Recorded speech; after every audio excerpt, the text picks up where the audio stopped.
અમદાવાદના વીર Savarkar sports complex ખાતે પ્રથમ કોમનવેલ્થ કનેક્ટ ફોરમ યોજાઈ હતી। બ્રિટનના વેસ્ટ મિડલેન્ડ્સના મેયર સહિતના પ્રતિનિધિઓએ હાજરી આપી। અમદાવાદ કોર્પોરેશનના કમિશનર બંછાનિધિ પાનીએ કહ્યું કે કોમનવેલ્થ ગેમ્સ 2030ની તૈયારી લાંબા ગાળાના શહેરી પરિવર્તન સાથે જોડાયેલી છે।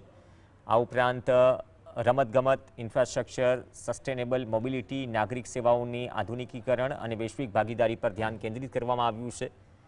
ઇન્ડિયા ગ્લોબલ ફોરમ અને સ્માર્ટર રિઝન્સ કાર્યક્રમ સાથે સહકારથી અમદાવાદને વૈશ્વિક સ્પર્ધાત્મક શહેર તરીકે વિકસાવાશે। આ જે મહત્વના બાબત છે એ ખાલી અમદાવાદ અને બર્મિંગહામ નહીં પણ આગામી દિવસોમાં પણ અલગ અલગ સિટીઝ સાથે અમદાવાદ જે છે એ રાખીને ભવિષ્યમાં કેવી રીતે trade, investment, culture, heritage, education, skill development, capacity building અને city to city collaboration, state to state અને કન્ટ્રી ટુ કન્ટ્રી કોલેબોરેશન કેવી રીતે થઈ શકે એના માટે આ મહત્વનું વિચારસરણી યોજવામાં આવ્યું છે।